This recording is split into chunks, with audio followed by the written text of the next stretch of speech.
Hi, party people in the place to be, vandals, and all the cat fans out there. This is a brand new, pretty cat-centric episode of How'd We Get Here. We're talking about a new Kickstarter, like usual. It's really slamming though. I really enjoyed this book. Really cute. It's called imPURRfect, and we're gonna be talking to the creator of it, Sidney. Go ahead and introduce yourself. Kind of give a rundown. Hey, how's it going? My name is Sidney. I'm the creator of imPURRfect. I wrote, drew, colored, and lettered the book. I did work with an editor. I worked with two editors. Wisest decision I've ever made. But the I spent a long time trying to figure this out. Spent a long time on the art, and I spent a really long time learning how to draw before I really executed a book. But yeah, I'm an ideas person. There's these ideas I stumbled upon that I found really powerful to me. I wanted to make a book that I thought conveys the ideas and in a way that I thought was digestible to folks.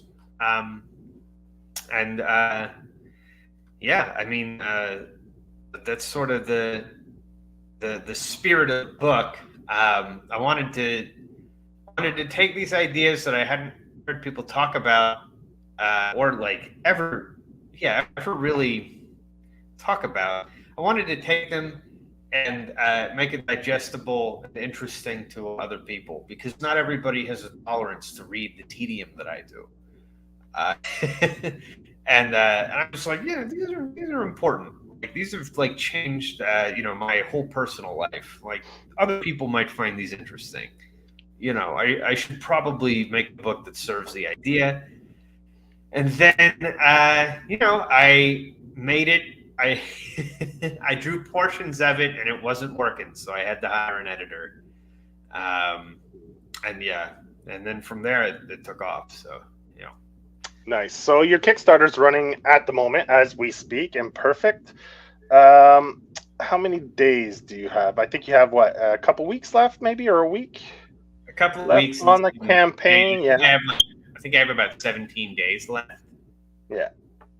16 days as of now. You're fully funded, so people, this book is funded, so if you back it, you'll be getting the book. You don't have to worry if it'll be a successful campaign. It's at 480% funded, so you're well over your goal. So that's pretty safe to say that this book is funded, unless and the issue's complete. It's complete as well. We've read it, so it exists. So yeah, it's. We have Johnny posted the link in the chats, so you guys can click that link, go check out the Kickstarter and back it. And Sidney sent us the little promo trailer that he put together to promote this book. It's on the Kickstarter page, but we'll run it right here to try to give you a little taste of what he was talking about, to introduce the book, to kind of titillate the senses, to try to get you guys, get more people to go back this book. So Johnny's going to run that clip for us. Yes.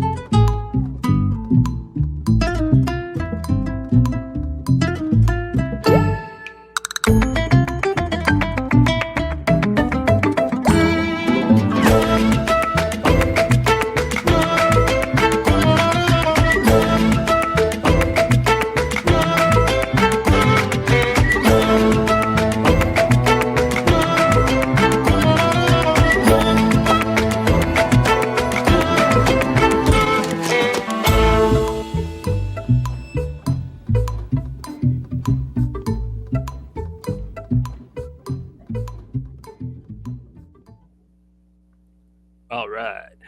Yeah. So one thing I really didn't expect about this book, and I really enjoyed, is how relevant it is. Like it deals with a lot of modern problems, like Mhm. main character syndrome and being terminally online, having online brain, basically, I guess you could call it, like as a main focus of it. And I thought that that was a really neat way to kind of tell this story of how a person can just affect themselves in the worst way possible. I guess, by trying to better yourself, you can actually make yourself a terrible human being, which I found a pretty neat way to take a story. You know what I mean? It was different, completely. Yeah, thank you. I really appreciate that. Yeah, a lot of the ideas there, were written about, the kinds of like brain bugs people can get in their head that drive them insane. I was reading about this happening in like the 1900s, right? Uh, and the stuff that I read was very similar. It was very easy to transpose onto today. But yeah, it's just there are these mythologies that are really enticing and can make us feel a part of something bigger, and like we're close to embodying certain kinds of ideals. And yeah, it can do that, and it's also like perfectly compatible with being indifferent towards things outside of oneself. uh, and it's yeah, I want to kind of hit that at this angle. Like, we all want to self-improve. We all, ambition is considered a good thing. It's like, how do we reconcile that with our human limitations? Yeah. Like without fostering self-loathing and without fostering indifference to others. And I mean, and you took it from the point of view too, is like instead of another person, use the cat as the focal point, Bruno. And I find that so relatable on so many levels. Like instead of making it a dynamic between two people in the neglect from a person, but you put like an animal which is loves unconditionally and stuff. So there's no ulterior motives to that. So it's even more gut wrenching when you see the neglect and stuff, and you're like, and it just I found it really hit home, really really hard for me. And like the design, the Bruno design, the facial expressions too, the way you drew them and stuff, it just, man, it's definitely like, if you're an animal lover, this book's gonna grab you and really really twist, like And if you're an animal lover, like, and you own your animals, it'll make you stop and think that, like, damn, maybe I really should have just played with the cat for 5 minutes, a half hour ago when it wanted to. Why did I blow it off? Like, did I really need to get back to YouTube that bad? Like, it really makes it. I mean, like, it's relatable in so many ways. Yeah. Thanks. Yeah, one thing I've learned over the years, especially like starting a family of my own, is the importance of maintaining rapport, because people need it. We need to have rapport with people we love and respect, and so do our pets. So, yeah, I think. I think that, the way I really tried to hammer that home, I don't necessarily want to, you can only be there for other people so much. People are like infinitely needy. But, we kind of want to try to balance everything out and be there for others when we can. But yeah, the importance of just feeling connected and having rapport. And like, where's the fallout when that doesn't happen? It's easy to say I love this person because I care about them and I hold them in high regard. What's not necessarily easy is that doesn't necessarily like inoculate you from being insensitive towards them, though. Right? Like the good intentions in a relationship don't inoculate us from our insensitivities and disregard. Yeah. And there's a very important lesson that I learned. and I wanted to share that in my book. Definitely hits home. Like, I mean, for sure, you communicated that very clear. It comes off very clear. There's no confusion there. So you did a fantastic job there with communicating that through the book. And this book, man, the story is I love the story. Like, it definitely grabbed me. And not only did the story grab me, but the visuals of this book as well. Like, it has a lot of punch. And I know on the, you had a little description, right? If you're looking at this book digitally, put the brightness up to 75%, right? Just to get the full, like, you give a little disclaimer to get the full effect of the, because you do use some pretty good, like, bright colors, and your palette is very, very, very, very colorful, very bright, you know, and you don't shy away from, you know, going with some very, very extreme and accented colors in the book, and I loved it. Like, that's one thing that struck me right away was the coloring of the book. Thanks. Yeah, I really hit hard with that. A lot of my color theory knowledge has not come from other comic book colorists. It's really come from illustration traditions, right? Like editorial illustration and stuff like that. I thought, you know, I don't see this a ton in comic. Like, I see it, but not, you know, as you said, with a ton of accents, you know, where you just crank up the tension to 1,000 by using these palettes where you have to use a lot of accents. And so, yeah, that's what I decided to do. And I was really happy with the way it looked. I've never drawn like this before, right? Like, the style I initially drew this in was like really sort of like grim and grotesque looking. But I talked to my editor, and he was like, "Well, don't you like Jeff Darrow a lot?" And I was like, "Yeah, I go nuts for Jeff Darrow. I wish I could draw like him." And he goes, "Well, you should, you know, just try to do that a little bit, and like, don't try to render things, and don't use spot blacks. If you can color really well, just draw everything out."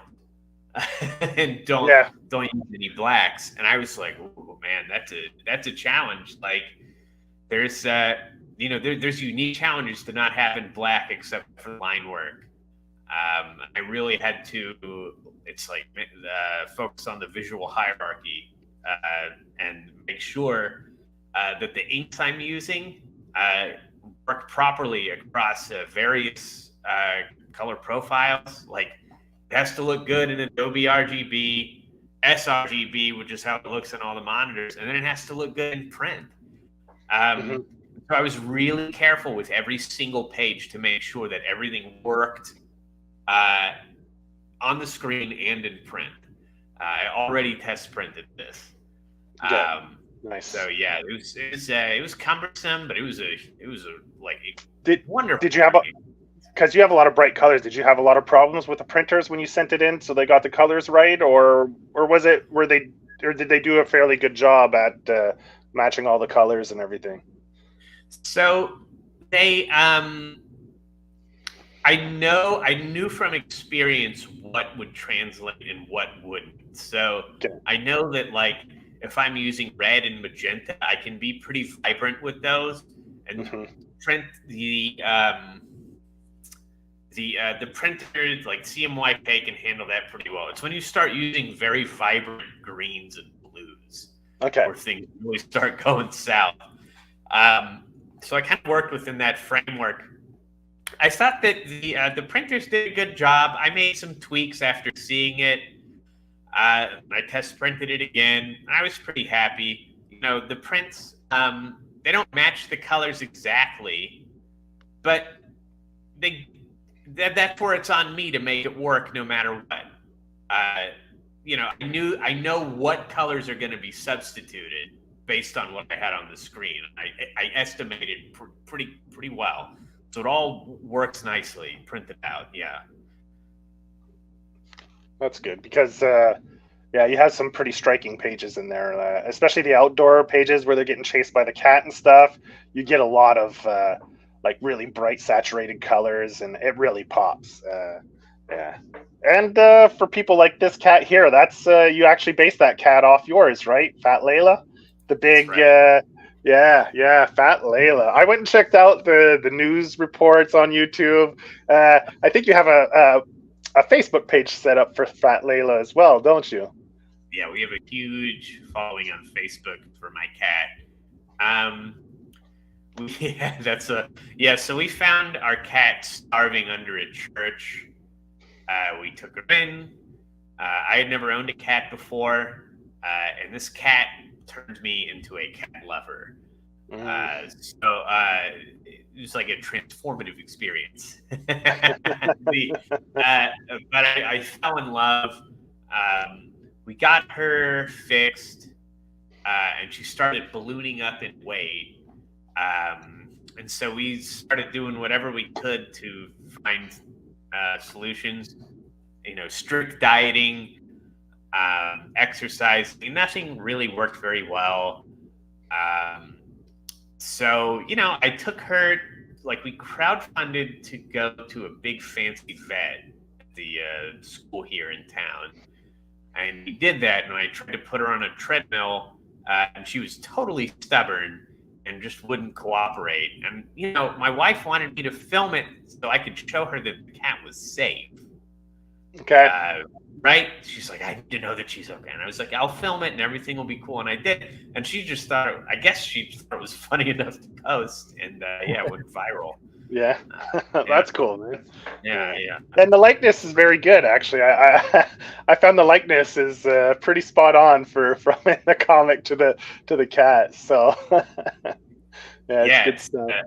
I spent a long time designing her, making sure it's like, that's the feel. That's what she looks like. So basically, was it Fat Layla kind of gave you the inspiration to do this book and base this story, like make Bruno, like the cat, as the main focus and like that relationship, or how did that come about? So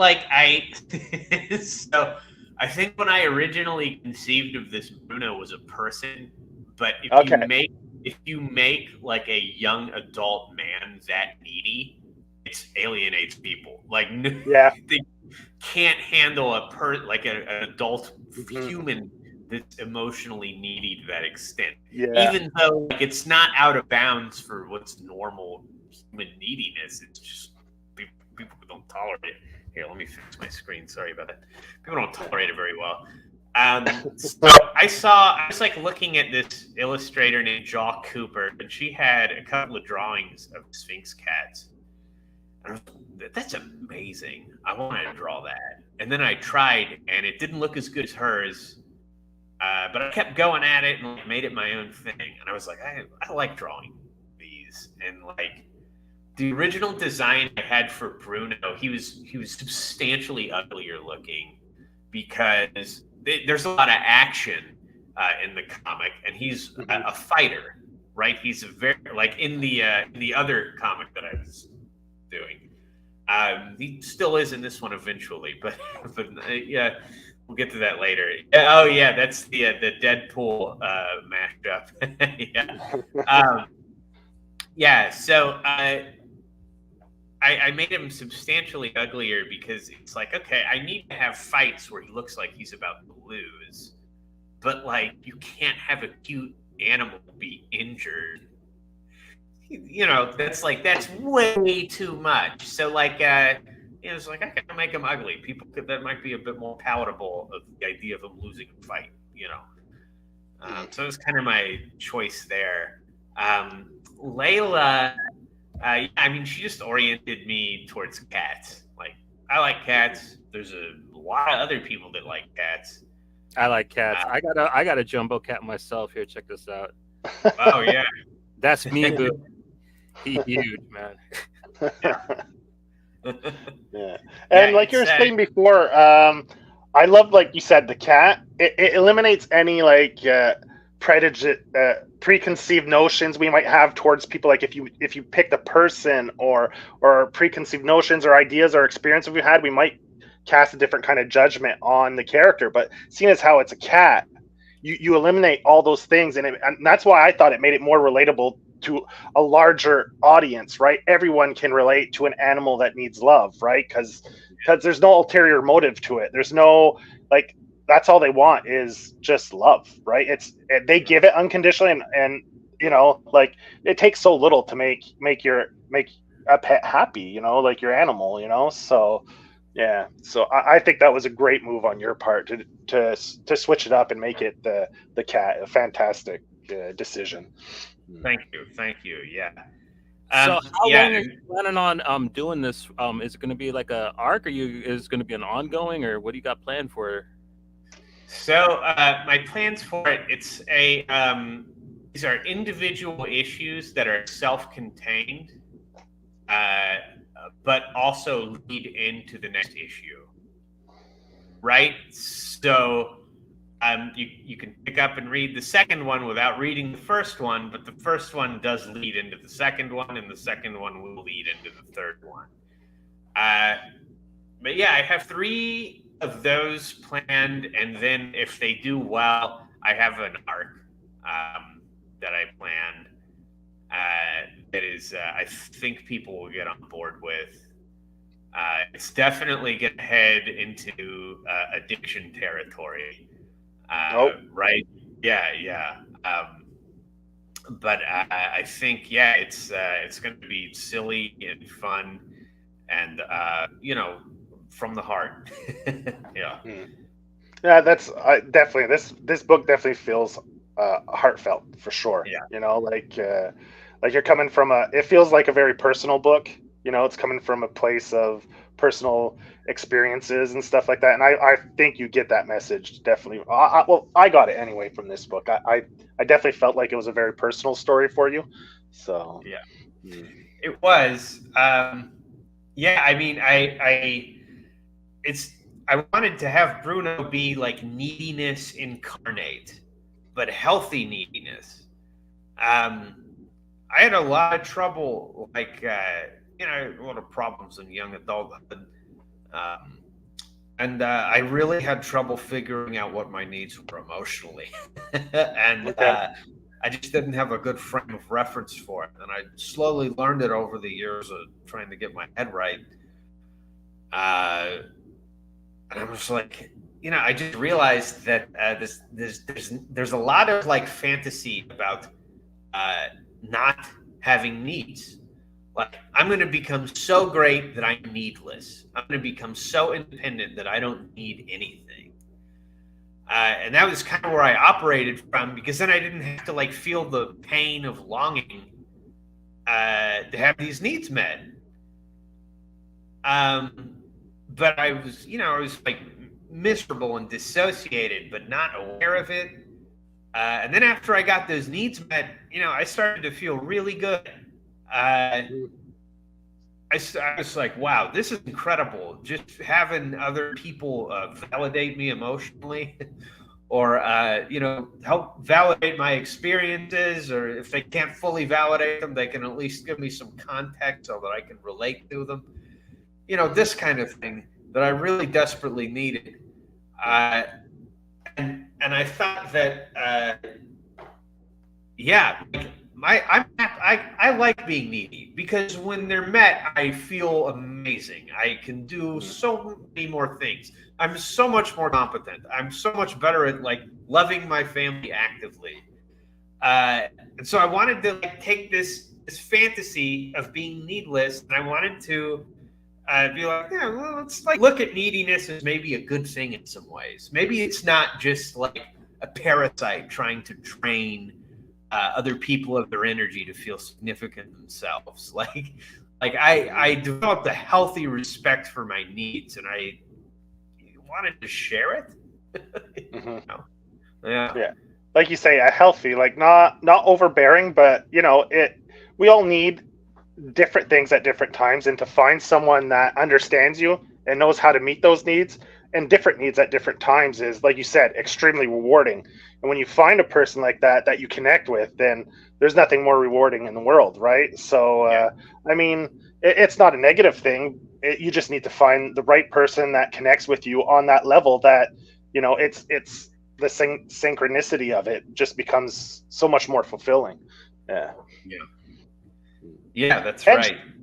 shared experiences too are fantastic. You know, you open yourself up and sharing something with someone where you can look back and enjoy those moments and relish in them. You know, like you carry with those for the rest of your life, those memories and those experiences, and you can always revisit them together in like in your memories and stuff. And that's a wonderful thing to experience. And like I hope that everyone can experience that at some point in their life, because like you said, it's incredibly rewarding. So Yeah, it's incredibly rewarding, and it's I'm a lot happier without the like masochistic, like I'm gonna become so tough that I don't need anything.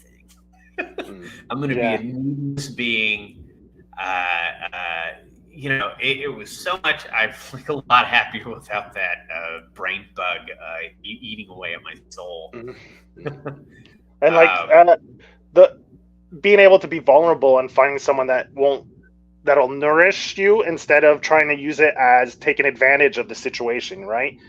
Like there could be people that'll try to manipulate that, but when you find the right person, then it just becomes a positive experience, like being vulnerable and leaving yourself open to, you know, experiencing things without being criticized or made fun of. Or I mean, it just builds yourself up, like you said, like confidence and self-expression, and you know. Hmm. yeah. I want the. Yeah, I mean, it's good. Like, there's. You know, it's really good to have friends. You know, like you just described. Um, you know, I think now when I get those needs met, a lot of times, you know, I need to meet up with people outside of my family where, you know, I don't need to embody any kind of role to them. And they don't need to do that with me because I'm not in their family. We're just friends. And making time and space for that to happen. And then also in my book, I wanted to address like this thing that happens where fear drives attachment, uh, but not in a sustainable way, right? Like people bond together under terrifying circumstances who otherwise would not, because it's a matter of survival. But there are going to be contradictions in those relationships that like will eventually tear them apart. It's not sustainable. You know, the bond you feel when you're really terrified and you're in it with other people is pretty intense. Like it's primitive, but there's problems if these things, if like the things don't get hammered out. Like if you're, yeah, like in this, how what they do in stories, like in Walking Dead, like how many times is there drama between several characters? They have to put that aside to go fight the zombies, right? And they come together and they fight, and it brings people together in a really intense way. But you know, these things of like this tension that mounts, of people, you know, misreading others' intentions, not knowing what their needs are, not meeting other people's needs, being indifferent towards them, like this kind of thing ends relationships in the real world. And that's kind of what I wanted to convey, that like, yeah, this cat is dependent on the person for survival, so he has to think that his owner is perfect, because to the extent that his owner is perfect, he is safe. Right? So it's a comfort thing. It makes him feel safe. But like that does not sustain things in the long term. Because people need like rapport and connection, and it's not tenable. Needs aren't being met. I really wanted to zone in on that because I think it's easy to understand, and I just don't see it addressed a ton. You know? Yeah, for sure. Yeah, and I like that narration throughout, like how it starts, like you see the progression of it throughout the story and how it ends. You know, you have that progression and how the character comes to the realization that, oh, maybe not, you know, like, and maybe I have to change my life to get what I need, right? Because, and you know, And then, so we'll have to wait and see in the next issue if it gets resolved. Oh, well, yeah, he definitely goes out on his own and tries to take care of things, and it definitely doesn't go well. Yeah. And I love the design. Your design for Bruno, like it's like a hairless cat, right? The design. Yeah. Yeah, and that little thing on its head, the little antenna, is that like? I don't think it's really explained in the story. This particular issue, and he's able to talk with his owner or whatever you want to call it. And is it because of this device that he's able to communicate directly, or so it's a switch on his head that is definitely going to get flipped. There's an old book I did with this character where the switch gets flipped, and it was on Amazon. It was on their Comixology thing. Oh, okay. It got taken down. I think I might do something different with it this time. This story. This is a whole other thing, but yeah, that switch, it's transformative for me. So yeah, and I love that. It's such an effective design too, because it's like the so ugly it's adorable and cute type idea. So I love that. It's so good. It's so good. Like, it didn't take me long. I think I read the first 3 pages and I was already in love with this character in the book. So yeah, right off the bat, you read it and you connect with Bruno right away, right off the bat, like instantly. It's almost like an instant connection with the Bruno, the cat character, for sure. That makes me feel really good to hear. I'm glad I was that effective. Yeah. So, do you got any other really cool big monsters planned that you could tell us about for the next issue? So the next issue, I do have monsters, but I haven't worked them into the story yet. The next issue is Bruno trying to get a job, and he snags one. Yeah, he snags a job as a soothing cat for a military defense contracting company that is ran by these sort of like hipstery millennial types, right? So it's like if Lockheed Martin was ran by hipstery millennial types that like play ping pong and have skateboard ramps at work, right? So he gets a job there as a soothing cat to lower the suicide rate of the workers, and it's pretty grim, but there's monsters in it. But that's sort of the what's in issue 2. And you got a plan on when people could expect that one, or you got any idea? No, I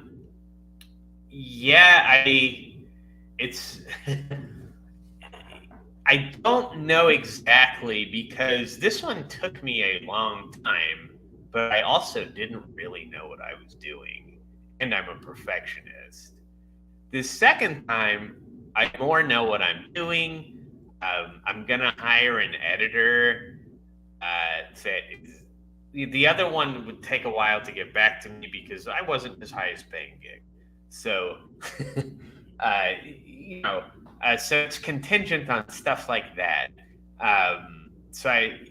It might be, I don't know. I would try to do it as soon as I could. Hopefully within the next year and a half or so, you know what I mean? But I can't, there's things that are out of my hands. There are factors. And the character, there's an interesting character, like kind of a pseudo villain. I don't know what the character's name is, but he's got that Lex Luthor look kind of to him. Yeah, that's the unpalatable Phoenix. Yeah, that's it. Yeah, His bird bones. Yeah. Yeah, and that's funny. He's like the embodiment of what the other character might become if he continues down this path, right? Of of self-fulfillment and yeah. So Yeah, you get a little taste of what he might become later on. Yeah.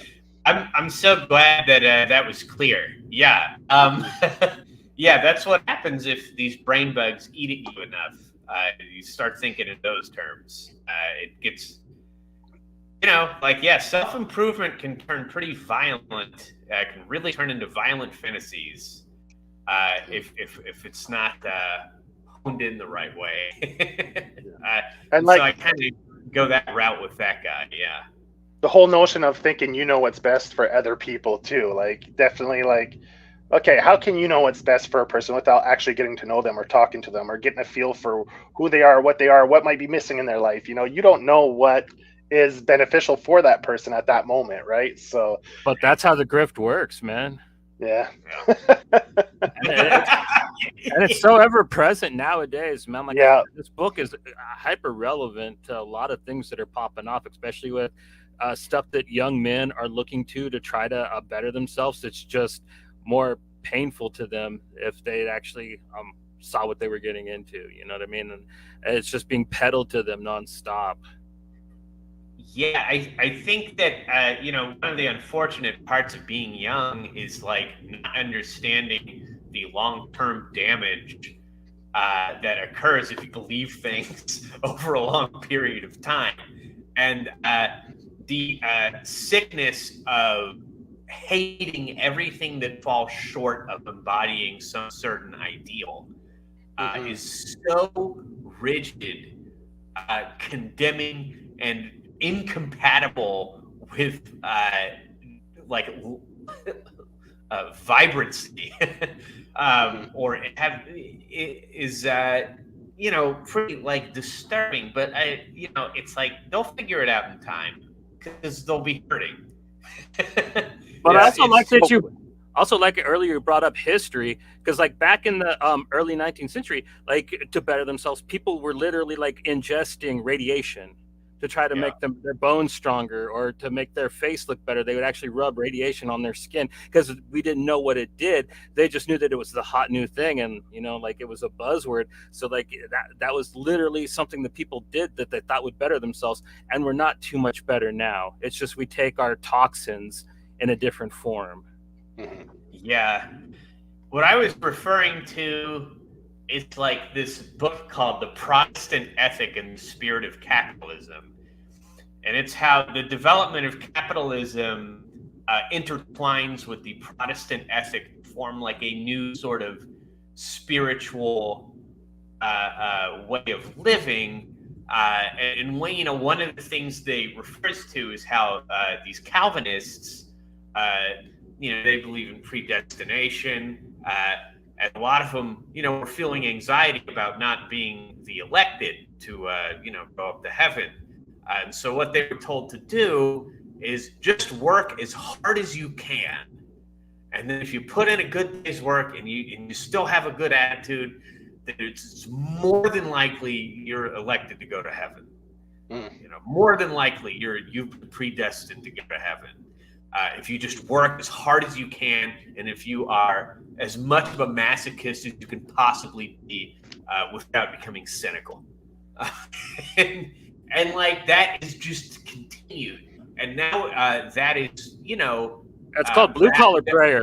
Blue collar prayer, man. That's what they call it in the construction industry. What's that?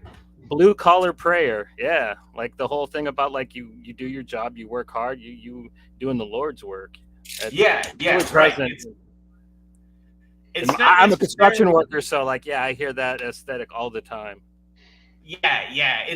It's not necessarily like a bad thing. It can just be taken way too far if there's nothing counterbalancing it. Like, and the other thing is like it leaves you out of touch with your needs. If you have to be a masochist, you're not paying attention to how you feel, because how you feel is painful. So it has to be ignored, and like that'll just make over time make people nuts. But I was really happy to explore these ideas. I had a lot of issues growing up, because I just didn't have a lot of men that I felt like I could identify with, or that were willing to identify with me. I just got to a point where it was like really clear that that's what I needed. I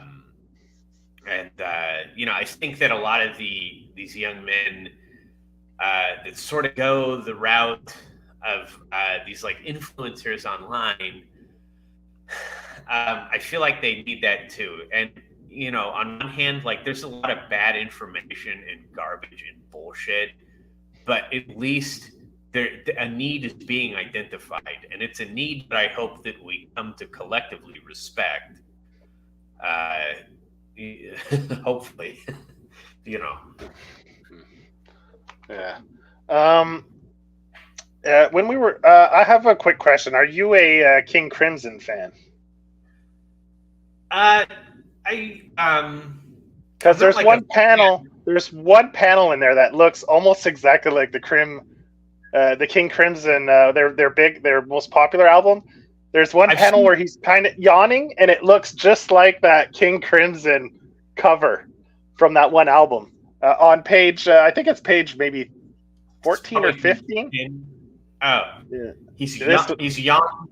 Yeah, like I was like, man, I wonder if that's a wink to the King Crimson cover. I was like, is that a wink, or is that just coincidence that it turned out that way? Coincidence, but I do know what you're referring to. Yeah. Yeah. Right away, I was like, that looks a lot like that cover to that album. I was wondering if that was like something you just threw in there to kind of, wink to that album, because I didn't know if it was maybe one of your favorite albums or something. That's why I wanted to ask that, if that was kind of. Song on it that I really love. I love the big famous one on there. What's the I don't have the patience for a lot of progressive rock stuff. I should I listen to Tool, so I should get into that. Because the colors of it too, like, kind of match up with the, like, because that's a pretty colorful album cover. So like the colors you're using, it matches up pretty good with that album. Like I even put it side by side to see, and I was like, damn, that's and it's funny that it just happened by happenstance that happened. That's pretty cool. It makes me like that panel even more, that it just happened to be a coincidence. Yeah, that's a total coincidence. I was using a cool palette to make things seem calm and isolated. That's kind of how it feels working at like 3 or 4 in the morning. So that was kind of what I wanted to communicate. I guess it's the same palette they used on that album cover. Yeah, for sure. Yeah. I noticed that now that you're talking about the change in your palette, because when the action's there, it's very, very vibrant and bright when there's action to make it more energetic. Then when they're in the apartment and they have their more intimate moments, you cooled the palette down, like you said, with a cooler palette to make it a more calm, almost more intimate kind of setting, with the two characters when they're having a more personal moment. I noticed that too. That was I like that use of the color palette and the change of the color palette to try to help evoke that emotion, that kind of that scene, the scenes that are taking place. Yeah. So I always felt like neon colors are hostile. Like they're fun. It's on kid stuff.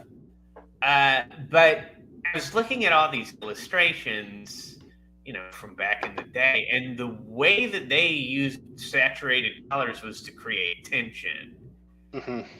And I was like, this could I could majorly use these colors almost as like a horror element. Like I could just keep stacking them in. And if I'm careful and I take my time with it, the images can still work even though I've cranked up the tension to 1,000. But I always thought, like with magenta, there's something particularly, it's like alien and violent feeling about that color, even though it's like associated with, fun stuff for kids. But yeah, I wanted that to feel very hostile in the outer world, and I wanted the inside to feel, more intimate. But I still had to make it so that the high tension palettes didn't feel out of place. So I had to be really careful with the colors. It's like I still had to keep the saturation pretty high, even on the more intimate scenes. Yeah, but man, the color, I just took my time and did the best I could. But like at the end of the day, I can always sit there in front of my computer with my mouth hanging open, just going, "Oh, how does this look? Oh, nice. Only a few clicks. Oh, that looks good." It can really become like a treacherous cul-de-sac of time waste. So I, yeah, but it was good. I'm glad I took my time on it. Yeah. Oh yeah, man. It's gorgeous.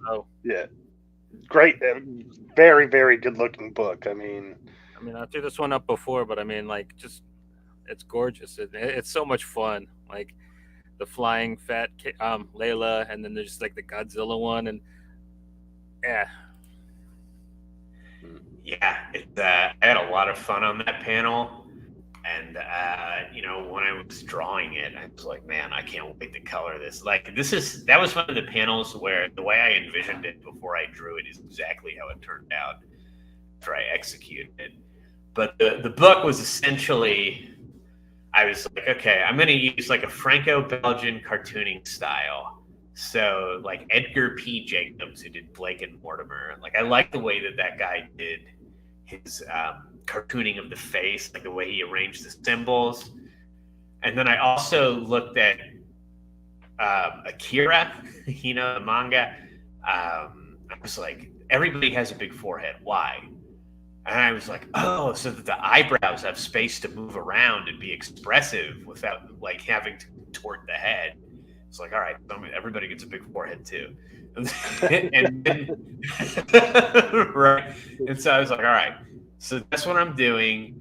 And then for my backgrounds and the figures, I was like, okay, I'm going to draw this like Jeff Darrow to create like that unique sort of thing where the figures look really simple and the backgrounds look really, drawn out.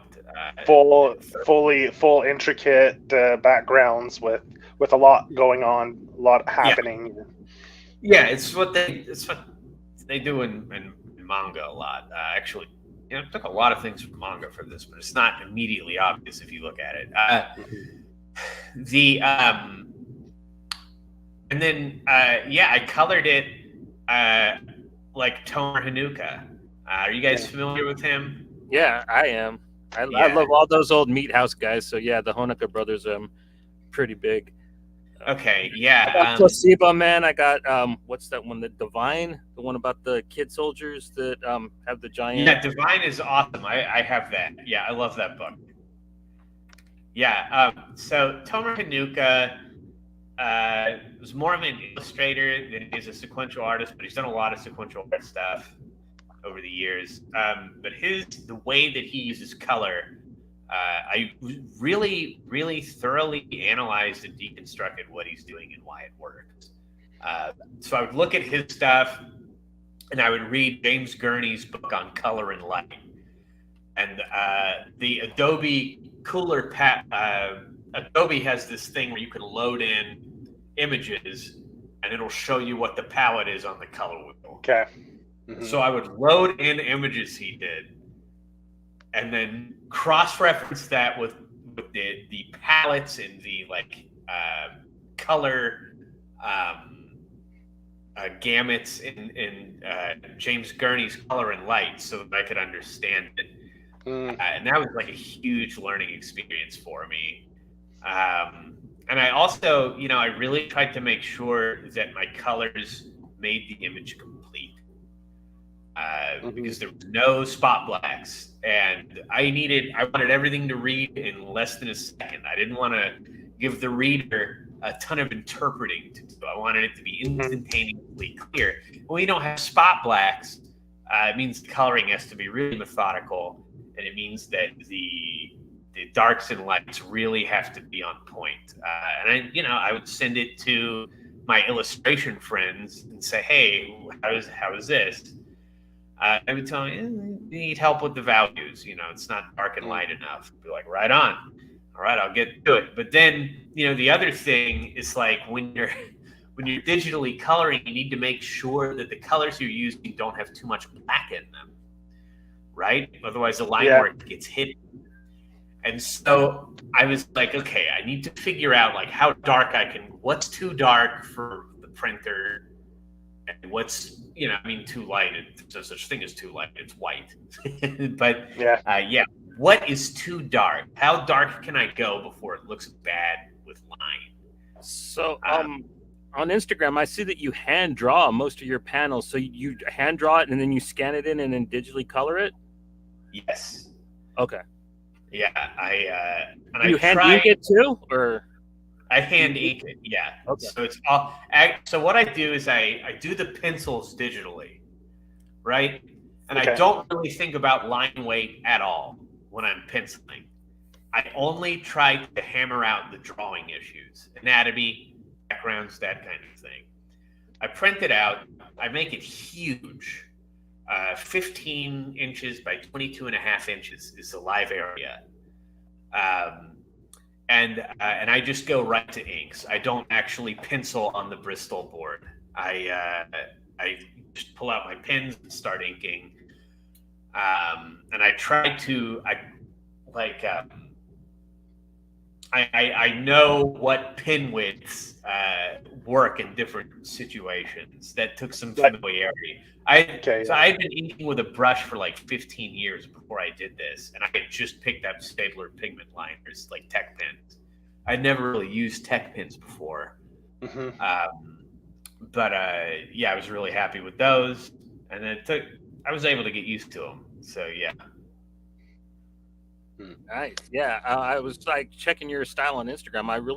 I dug that you did like a lot of it hand style, and then it's like a good mix of the two styles, which it's pretty rare with a Kickstarter book. Most people just do completely digital now. So yeah, I like. I can't, it's painful to ink digitally for me. I'm better at it by hand. Just like doing it traditionally. Doing it by hand and doing it big. It's pretty forgiving when you work that big. There's benefits to doing it digitally, but there's always more cleanup when I do it digitally for whatever reason. It just never feels right. And I like having finished artwork. It feels just the paper feels good. It feels good to have something physical. But I don't think it held me back. It's because I can make changes. I can still make changes digitally. I just don't handle it from the ground up that way. So, yeah. And the ink drawings look fantastic. Just without like the book looks great in color. Like it blows you away. You see the pages, and with the colors, it's like bam! It slaps you in the face. It's beautiful. But you posted a lot of just the ink, like the black and white with ink, and they look just as good. Like a lot of those pages you posted look fabulous, just with the line work, So, this book is beautiful with or without the colors from the stuff you've been posting. So, thanks. Yeah, I post the line work because I feel like the tedium involved is more obvious, and I want people to appreciate that aspect of it. Yeah, just like the excess. That I kind of stole that from Jeff Darrow. Oh yeah, that's my Bill Sienkiewicz tribute. Yeah. I'm a huge Bill Sienkiewicz guy. I'm quite an obsessive. So I pulled out my Pilot Parallel pen and did that image. It's fun. So how long have you been drawn for? How long has this been like a passion of yours, like drawing and making art and? Yeah, so when I was I went to art school at 18, and from there, I just kept going at it. Finished art school, would get jobs, draw on the side, that kind of thing, keep going. Then I went and I got my master's. I studied illustration. Tried to be an editorial illustrator, but like my strengths, I don't feel like were great there, but I learned a lot. My book wouldn't be colored the way it was if I hadn't gone through that program and learned about some of the illustration traditions. And so I mean, I've been drawing seriously for like 18 years, right? I started when I was 18. I'm 36. But it's been a long road. It took me a long time before I made a book.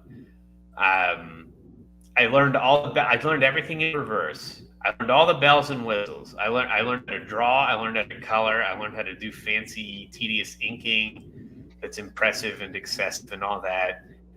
But the storytelling was just not clear at first. I really needed an editor. I got a good one, Fabrice Sapolsky. He consulted with me a lot. He was more of a consulting editor. So that's the element I've been working on. But yeah, I mean, 18 years. It's a little embarrassing, but I took the drawing seriously, and I was like, look, I don't want to put something out. I don't want to go through the trouble of learning how to tell a story if I can't draw adequately, right? Because that's a whole hindrance in and of itself. I'm simple. I can handle learning one new difficult thing at a time. Like, and like, it's really hard to learn storytelling when you're bogged down, like, by not knowing how to draw stuff. So, I adopted that Jeff Darrow style where, like, there's no spotlights and you have to draw everything out. It doesn't look, I'm not Jeff Darrow, so it doesn't look like Jeff Darrow, but that was sort of that approach that I felt. The approach, like, yeah, like, that's accessible to me, I felt.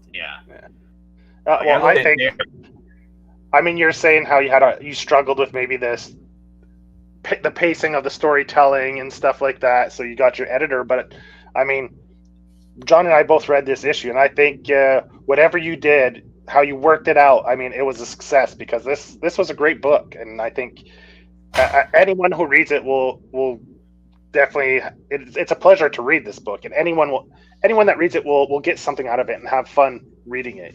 So it was definitely whatever you did, however you worked it out, you definitely figured it out and put out a great book. So thanks. Yeah, I essentially needed help. I knew that my book wasn't communicating. And again, talking about needs, I approached Fabrice. I was like, here's my idea.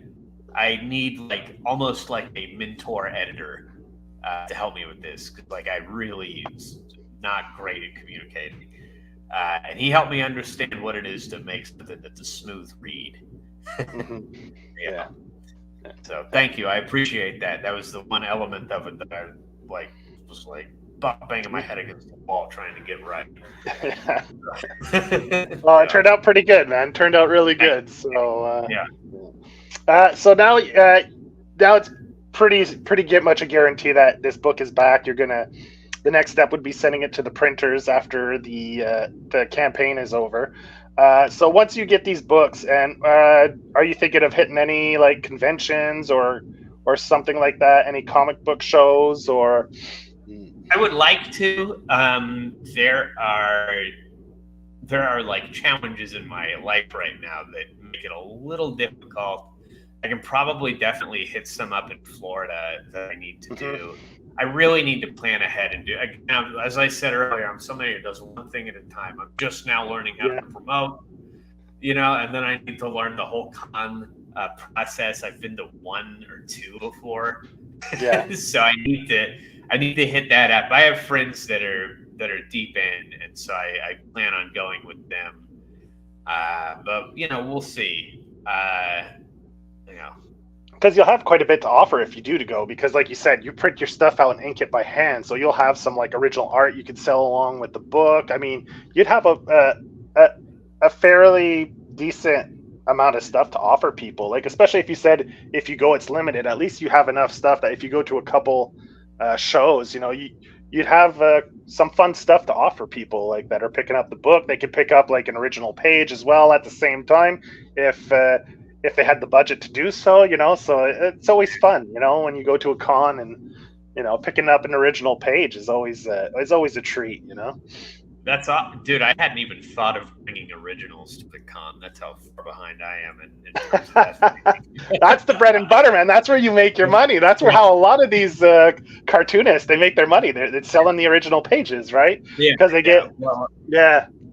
I hear you, and I have some nice original pages because there's like no graphite smudges on them because I go right to inks over the light box, so they're really clean, but huge.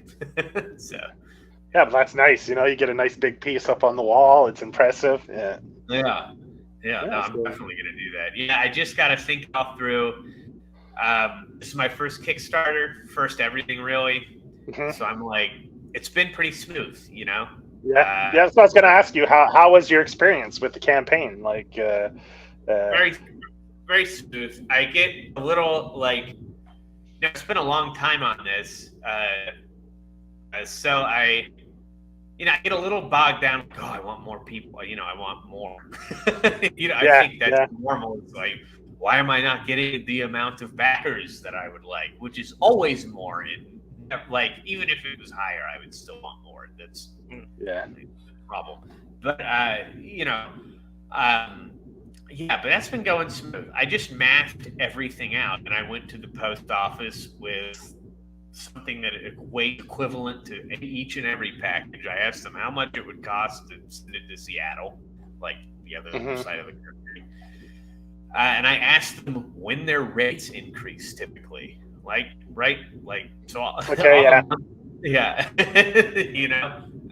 mathed it all out though in Excel, and that's basically what it entailed. I had a lot of help. I asked people for suggestions. I needed help writing my campaign so that this was something that would entice people. I am a horrible consumer. I'm not much of a consumer. So I was like, okay, what does a consumer want? Like, how do I imagine myself there? That's why I think going to cons is good, because it's all about consuming what you love. And like, I feel like I need to get in touch there to get a better feel for how to promote, honestly. But I'd love to do some cons. I think. Sorry, go ahead.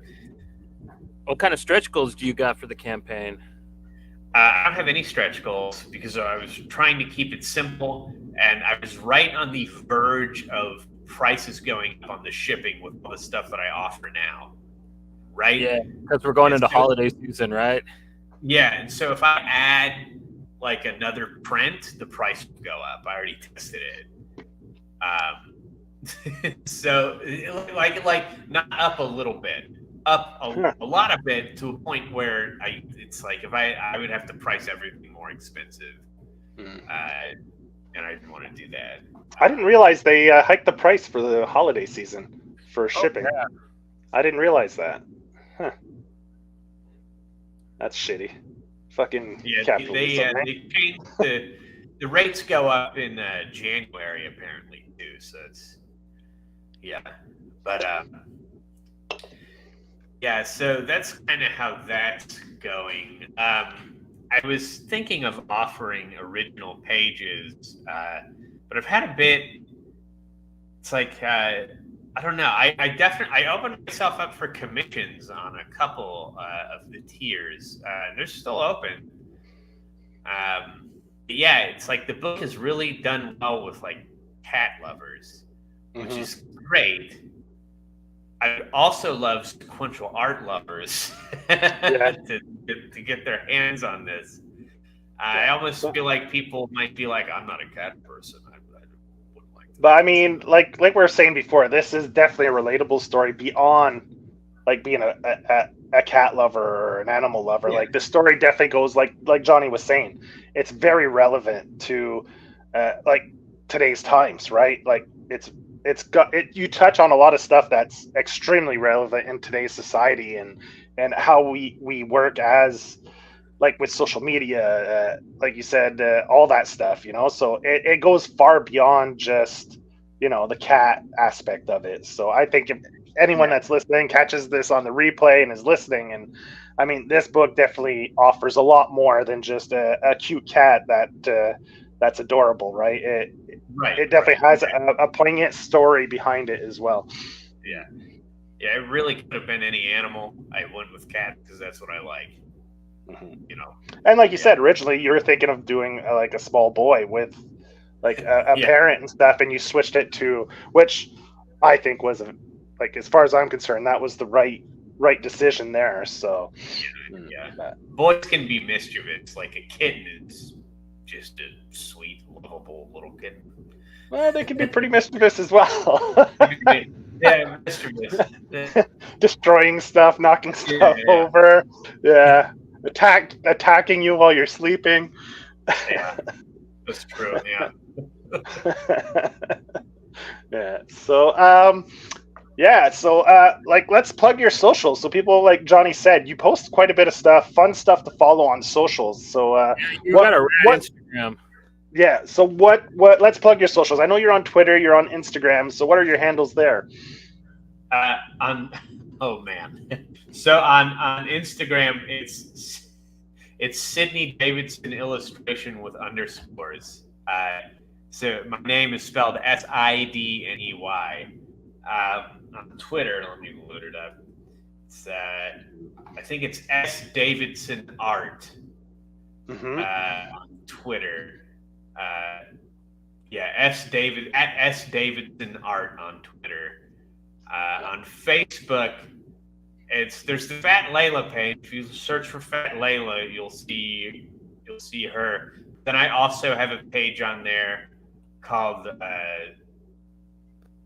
let's see, I just renamed it. It's called Sid's imPURRfect art page, with the imperfect spelled as the title in the book of the book. imPURRfect. So, I didn't know I should have kept things concise when I made these handles, but like Johnny says, you post. You're definitely a fun follow. You post frequently, and you post some fun stuff. So, if anyone loves to look at like comics and art and stuff, because you have done commissions, and because you had your commissions open, I saw for pets, comics, portraits, like you're pretty much open for pretty much anything, really. You're up to the challenge. I would love to do some comic commissions of comic book characters as opposed to other people's cats. I love other people's cats, but I would love to. So I can be kind of flexible with the parameters if anybody wants one, if they sign up. Yeah. So that's kind of what happened to you, though. You're the cat guy. I mean, it's great. Like because I can leverage that to promote it, but I don't want to be known exclusively as that. I have a love of sequential art, and I have a message, and I would love to spread that to everybody, not cat obsessives exclusively. Yeah. Yeah. For sure. We were saying before, it's a great book. I think anyone that loves comics or sequential art should pick it up, should go back this. Like we were saying before, Johnny dropped the link in the description.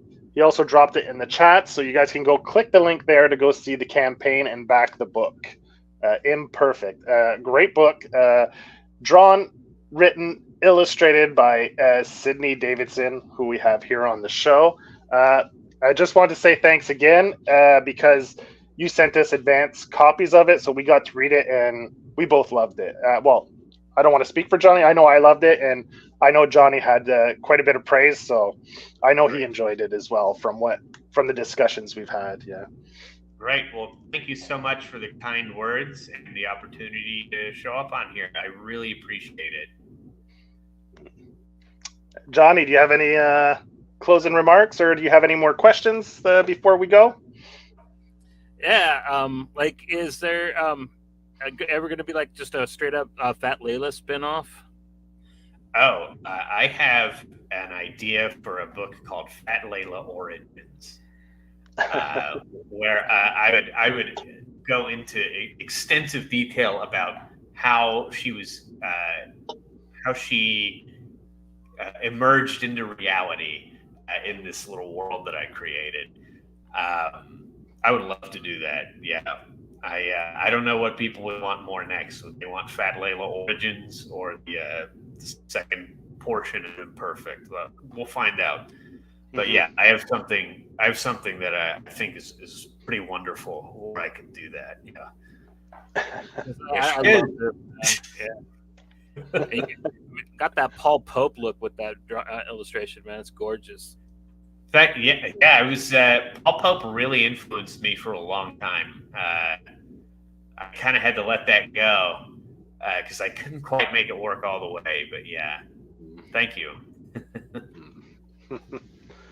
So one last time, your Kickstarter is still running for just over a couple more weeks. It's fully funded. Like Johnny specified before, the book is finished. You might have minus maybe some minor editorial tweaks to it, but the book is complete. So as soon as this is funded, Sidney will probably end up sending it to the printers. And what's your expected delivery date on this? Were you shooting for fulfillment? I haven't listed as pretty late on Kickstarter. It will likely be sooner than that. I just wanted wiggle room because it's my first. Yeah. So I think I have it listed as like April, but it will probably be much sooner than that. Much sooner. I've never done it before, right? I've never packaged 80-something things and brought them to the post office. Yeah. But it shouldn't take too long because I don't have like hundreds of backers yet, right? Yeah. Well, you still have 2 weeks, so that's bound to go up between now and. Yeah, I guess it really depends on this next 2 weeks. But yeah, I don't know the rate in which I can package things. It's hard to say. But I'll be spending like 7 hours a day every weekday doing it before I pick up my son from school. Yeah. So I have like all day to do it. Yeah. Well, we'll definitely have you back on the show, and we'll get to ask you how that went. The fulfillment, how if you found it tedious or like I'll never do a Kickstarter again. No, I'm here yet. I got all these podcasts that I want to listen to, and all these shows I want to watch. So I think I'll be okay. Do it at the same time. Yeah. But I hear you. Well, I just want. I'll let Johnny, if he had any more questions as well, aside from the Fat Layla one. Any other questions, Johnny? Not that come to mind, man. No? Okay, cool. Then, hey, thanks for coming on. It was a pleasure chatting with you and shooting the shit. I mean, great talk. Great to meet you. Love the book. And people, go back this book on Kickstarter. imPURRfect. Great book. Visually stunning. I mean, if you like comics, this book is definitely a treat for anyone that enjoys comics. So go back this book. Yeah. We're going to thank you so much. We're going to be back on Friday. We're going to be talking to Keith Cross, right? We're going to be talking. No. This Friday is supposed to be. Sorry, I have the calendar here. Friday is supposed to be Sean Freeman. We're going to be talking about the Basic Instinct from Sumerian Comics. We have Sean Freeman on, the writer for that book. Yeah. Keith Cross will be next week. Next week, yeah. I already started reading Day Black, my bad. That's all right, man. But yeah, we'll be back on Friday. We're going to be talking Basic Instinct, so... Yeah, I don't know. I haven't read the review copy yet, so I don't know how they're going to approach that IP, but we'll find out and we'll let you know. Yeah, I'll let you know how well the boiled bunnies are drawn, man. Yeah, exactly. That's all I remember from that movie, man. Honestly, it's the boiled bunny. Well, that's the big scene, right? So that and the beaver, right? The beaver flesh. No, isn't that that's the other one with what's her name, Sharon Stone, right? Where she crosses her legs. That's what you're talking about. Yeah. Okay. Fatal Attraction. Am I confusing Fatal Attraction and Basic Instinct? I think I am. So Basic Instinct has Sharon Stone in it, and Fatal Attraction has Glenn Close. Is with a bunny. is with the bunny, the boiling bunny. Okay. Yeah. So Johnny, you and I are both we're morphing those two movies together.